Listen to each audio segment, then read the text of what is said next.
शांति 10 मई 2021। मीठे प्यारे बाप दादा के महावाक्य। मीठे बच्चे, सदा इसी खुशी में रहो कि स्वयं भगवान हमें टीचर बनकर पढ़ाते हैं। हम उनसे राजयोग सीख रहे हैं, प्रजा योग नहीं। प्रश्न, इस पढ़ाई की खूबी कौन सी है? तुम्हें कब तक पुरुषार्थ करना है? उत्तर, यह पढ़ाई जो बहुत समय से करते आ रहे हैं उनसे नए बच्चे तीखे चले जाते हैं। यह भी खूबी है जो 3 मास के तीखी बुद्धि वाले तीव्र पुरुषार्थी नए बच्चे पुरानों से भी आगे जा सकते हैं। तुम्हें पुरुषार्थ तब तक करना है जब तक पूरे पास ना हो, कर्मातीत अवस्था ना हो, सब हिसाब किताब छूट न जाए। ओम शांति।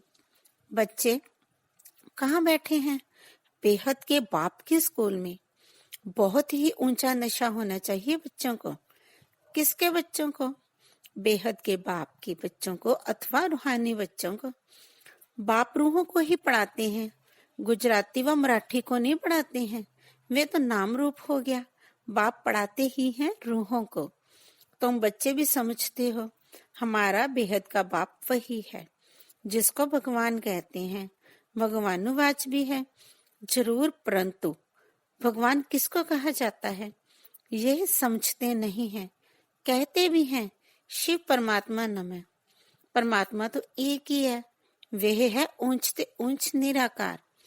तुमको कृष्ण भगवान नहीं पढ़ाते, ना पढ़ाया था। तुम जानते हो हम आत्माओं का बाबा हमको पढ़ा रहे हैं। भगवान तो निराकार ही ठहरा। शिव के मंदिर में जाते हैं, उनकी पूजा भी करते हैं, तो जरूर कोई चीज है। नाम रूप से न्यारी कोई चीज थोड़ी ही होती है। यह भी तुम अब समझते हो। सारी दुनिया में कोई भी नहीं जानते हैं, तुम भी अभी जानने लग पड़े हो। बहुत समय से जानते आए हो, ऐसे भी नहीं। बहुत समय से आने वालों से नए तीखे नहीं जा सकते हैं। यह भी खूबी है 3 मास के नए बच्चे भी बहुत तीखे हो सकते हैं।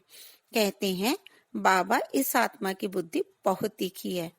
नए जब सुनते हैं तो बड़े गदगद होते हैं तो सब गॉडली स्टूडेंट। निराकार बाप ज्ञान का सागर पढ़ा रहे हैं। भगवानुवाच भी गाया हुआ है, परंतु कब वे भूल गए हैं। अभी तुम बच्चे जानते हो। ऐसे भी कोई होते हैं जिनका बाप टीचर होता है, परंतु वे सिर्फ एक ही सब्जेक्ट पढ़ाएंगे, दूसरे सब्जेक्ट के लिए दूसरा टीचर पढ़ाएंगे। यहाँ तो बाप सब बच्चों का टीचर है। यह वंडरफुल बात है। ढेर बच्चे हैं जिनको निश्चय है शिव बाबा हमको पढ़ाते हैं। श्री कृष्ण को बाबा कह नहीं सकते। कृष्ण को ऐसे टीचर गुरु भी नहीं समझते। यह तो प्रैक्टिकल पढ़ा रहे हैं। तुम भिन्न भिन्न प्रकार के स्टूडेंट्स बैठे हो, बाबा टीचर पढ़ाते हैं। जब तक तुम पास हो जाओ, कर्मातीत अवस्था को पालो, तब तक पुरुषार्थ करना है। कर्मों के हिसाब किताब से छूटना है। तुम्हें अंदर में बड़ी खुशी होनी चाहिए।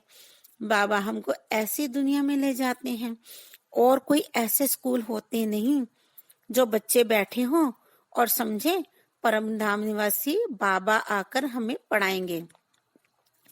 अभी तुम जहाँ बैठते हो तो समझते हो हमारा बेहद का बाबा हमको पढ़ाने के लिए आते हैं, तो अंदर में बड़ी खुशी होनी चाहिए। बाबा हमको राजयोग सिखा रहे हैं। वे प्रजा योग नहीं है, ये है राजयोग। इस याद से ही बच्चों को खुशी का पारा चढ़ना चाहिए। कितना बड़ा इम्तिहान है, और तुम बैठे कितने साधारण हो, जैसे मुसलमान लोग बच्चों को दरी पर बैठ पढ़ाते हैं। तुम इस निश्चय से जहाँ आते हो, अब बाप के सम्मुख बैठे हो। बाबा भी कहते हैं मैं ज्ञान का सागर हूँ, मैं कल्प कल्प आकर राजयोग सिखाता हूँ। कृष्ण के 84 जन्म कहो व ब्रह्मा के 84 जन्म कहो, बात एक ही है। ब्रह्मा से श्री कृष्ण है। यह बुद्धि में अच्छी रीति धारण करना है। बाप के साथ बड़ा लव रहना चाहिए। हम आत्मा उस बाप के बच्चे हैं। परम पिता परमात्मा आकर हमको पढ़ाते हैं। कृष्ण तो हो न सके, ऐसे थोड़े ही कृष्ण ने पढ़ाया होगा, ताज आदि उतार कर आया होगा। अब पढ़ाने वाला तो बुजुर्ग चाहिए। बाप कहते हैं, मैंने बुजुर्ग तान लिया है, यह फिक्स है। शिव बाबा ब्रह्मा द्वारा ही पढ़ाते हैं, कहते भी हैं बरोबर परमपिता परमात्मा ब्रह्मा द्वारा स्थापना करते हैं। अब ब्रह्मा कहाँ से आया ये समझते नहीं हैं। बाप बैठ घड़ी घड़ी बच्चों को सुजाग करते हैं। माया फिर सुला देती है। अब तुम सम्मुख बैठे हो, समझते हो कि मैं तुम्हारा रूहानी बाप हूँ, मुझे जानते हो ना। गाते भी हैं परमपिता परमात्मा ज्ञान के सागर हैं, पतित पावन दुख हरता सुख करता है।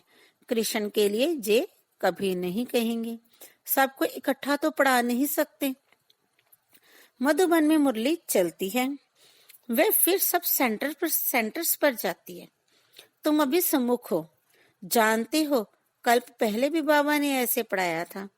यही समय था जो पास्ट हो गया, वे फिर अभी प्रेजेंट होना है। भक्ति मार्ग की बातें तो अब छोड़ देनी है। अभी तुम्हारी ज्ञान से प्रीत पढ़ाने वाले से प्रीत है।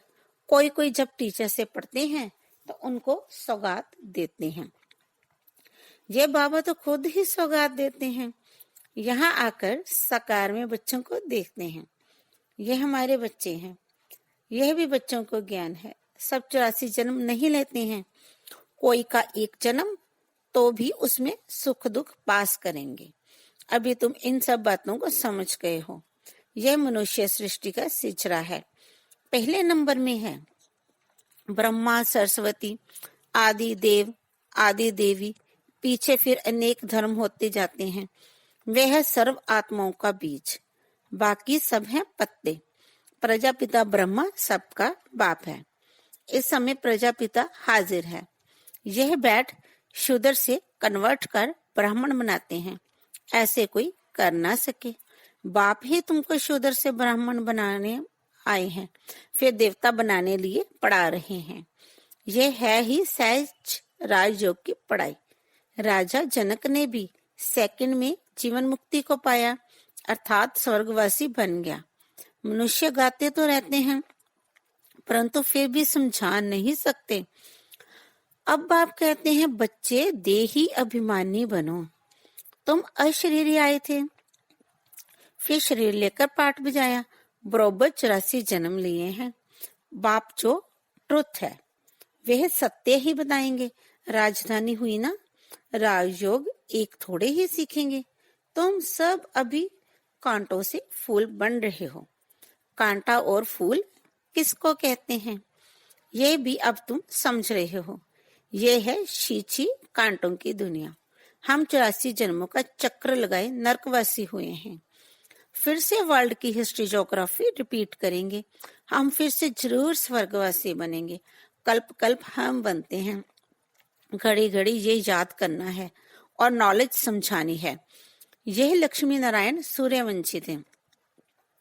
क्राइस्ट आया, उनके पहले बहुत थोड़े थे, राजधानी नहीं थी। अब बाप आकर सतयुगी राजधानी स्थापन करते हैं। स्थापना होती ही है संगम पर। अभी तुम्हारी बुद्धि में है कि ये है सच्चा सच्चा कुंभ का मेला। आत्माएं अनेक हैं, परमात्मा एक है। परमात्मा बाप बच्चों के पास आते हैं पावन बनाने। इसको ही संगम युग का कुंभ का मेला कहा जाता है। अभी तुमको ज्ञान का तीसरा नेत्र मिला है। बाप आकर स्वर्गवासी बनाते हैं, फिर नरक पुरानी दुनिया का विनाश जरूर होना चाहिए। कल्प कल्प विनाश होता ही है। नई सो पुरानी सो नहीं होती है। यह तो जरूर होगा। नई को स्वर्ग, पुरानी को नरक कहा जाता है। अभी तो कितनी मनुष्यों की वृद्धि होती जाती है।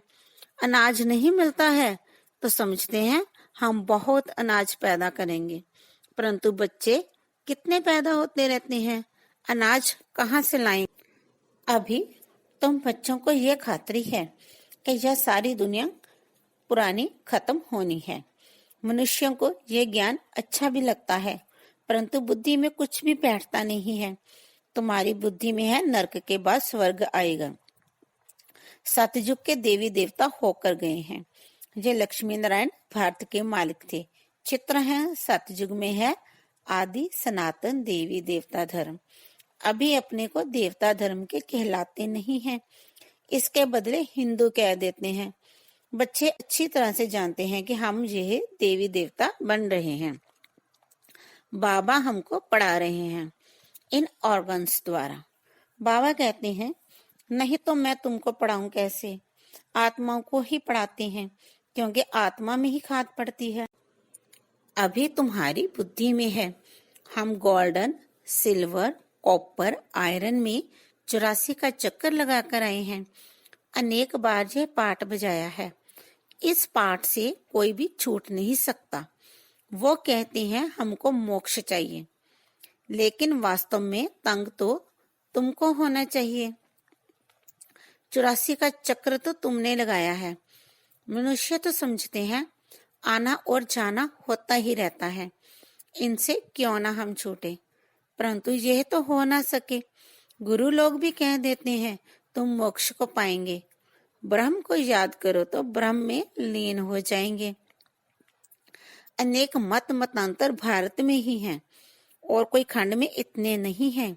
ढेर की ढेर मत है, एक ना मिले दूसरे से। रिद्धि सिद्धि भी बहुत सीखते हैं, कोई केसर निकालते कोई क्या। इसमें मनुष्य बहुत खुश होते हैं। यह तो है स्पिरिचुअल नॉलेज, तुम जानते हो। स्पिरिचुअल फादर है हम आत्माओं का बाप। रूहानी बाप रूहों से बात करते हैं। सत्यनारायण की कथा आकर सुनाते हैं, वह अमर कथा सुनाते हैं जिससे अमर लोक का मालिक बनाते हैं। नर से नारायण बनाते हैं, फिर कौड़ी मिसल बन पड़ते हैं। अभी तुमको हीरे जैसा अनमोल जन्म मिला है, फिर कौड़ियों पिछाड़ी क्यों गवाते हो। ये दुनिया ही बाकी कितने वर्ष होगी, कितने लड़ाई झगड़े होते रहते हैं, सब खत्म हो जाएंगे। मौत सामने खड़ा है, फिर इतने लाख करोड़ कौन बैठ खाएंगे। क्यों नहीं इनको सफल करना चाहिए। ये रूहानी कॉलेज खोलने से मनुष्य एवर हेल्दी, वेल्दी, हैप्पी बन जाते हैं। सो भी ये कंबाइंड है, हॉस्पिटल और यूनिवर्सिटी। हेल्थ, वेल्थ, हैप्पीनेस तो है ही। बरोबर योग से आयु भी बड़ी मिलती है। कितने तुम हेल्दी बनते हो। फिर कारून का खुजाना भी मिलता है। अल्लाह अव्वल दिन का नाटक दिखाते हैं ना। तुम जानते हो अल्लाह जो आदि सनातन देवी देवता धर्म स्थापन करते हैं, उसमें बहुत सुख है। नाम ही है स्वर्ग। तुम शांति धाम के रहवासी थे, फिर तुम पहले पहले सुख धाम में आए, फिर 84 जन्म लेते नीचे गिरते आए हो। कल्प कल्प हम तुम बच्चों को ऐसे बैठ समझाते हैं। तुम अपने जन्मों को नहीं जानते हो। मैं तुमको बताता हूँ, तुमने 84 जन्म लिए हैं। यह चोला पतित है, आत्मा भी तमो प्रधान हो गई है। बाबा राइट कहते हैं। बाबा कभी रॉन्ग कहेंगे नहीं, वह है ही ट्रुथ। सतयुग है ही वॉइसलेस वर्ल्ड, राइटियस दुनिया। फिर रावण अनराइटियस बनाते हैं, यह है ही झूठ खंड। गाते भी हैं झूठी माया झूठी काया। कौन सा संसार, यह सारा संसार, पुराना संसार झूठा है। सतयुग में सच्चा संसार था। दुनिया एक ही है, दो नहीं है। नई दुनिया से फिर पुरानी दुनिया होती है। नए मकान पुराने मकान में फर्क होता है ना। नया बनकर तैयार होता है तो समझते हैं नए में बैठेंगे। यहाँ भी बच्चों के लिए नया मकान बनाते हैं। बहुत बच्चे होते जाएंगे। तुम बच्चों को तो बहुत खुशी होनी चाहिए। बाप कहते हैं मुझ ज्ञान के सागर के बच्चे सब कामचिता पर बैठ बेचारे एकदम जल गए हैं। अब फिर उनको ज्ञान चिता पर बिठाते हैं। ज्ञान चिता पर बिठाए स्वर्ग का मालिक बनाते हैं। काम चिता पर बैठने से बिल्कुल ही काले बन गए हैं। कृष्ण को श्याम सुंदर नाम दिया है, परंतु अर्थ कोई नहीं समझते। अब तुम क्या से क्या बनते हो। बाप कौड़ी से हीरे मिसल बनाते हैं, तो फिर इतना अटेंशन देना चाहिए। बाप को याद करना चाहिए। याद से ही तुम स्वर्ग के मालिक बनेंगे। अच्छा, मीठे मीठे सिक्के लदे बच्चों प्रति माता पिता बाप दादा का याद प्यार और गुड मॉर्निंग। रूहानी बाप की रूहानी बच्चों को नमस्ते। धारणा के लिए मुख्य सार। नंबर 1, इस हीरे तुल्य अनमोल जीवन को कौड़ियों के पीछे नहीं गंवाना है। मौत सामने खड़ा है, इसलिए अपना सब कुछ रूहानी सेवा में सफल करना है। नंबर 2, पढ़ाई और पढ़ाने वाले से सच्ची प्रीत रखनी है। भगवान हमको पढ़ाने आते हैं, इस खुशी में रहना है। वरदान, अधिकारीपन की स्मृति द्वारा सर्व शक्तियों का अनुभव करने वाले प्राप्ति स्वरूप भव। यदि बुद्धि का संबंध सदा एक बाप से लगा हुआ रहे तो सर्व शक्तियों का वर्षा अधिकार के रूप में प्राप्त होता है। जो अधिकारी समझकर हर कर्म करते हैं, उन्हें कहने व संकल्प में भी मांगने की आवश्यकता नहीं रहती। ये अधिकारीपन की स्मृति ही सर्व शक्तियों के प्राप्ति का अनुभव कराती है। तो नशा रहे कि सर्व शक्तियां हमारा जन्म सिद्ध अधिकार है। अधिकारी बन करके चलो तो अधीनता समाप्त हो जाएगी। स्लोगन, समय के साथ साथ प्रकृति को भी पावन बनाना है तो संपूर्ण लगाव मुक्त बनो। ओम शांति।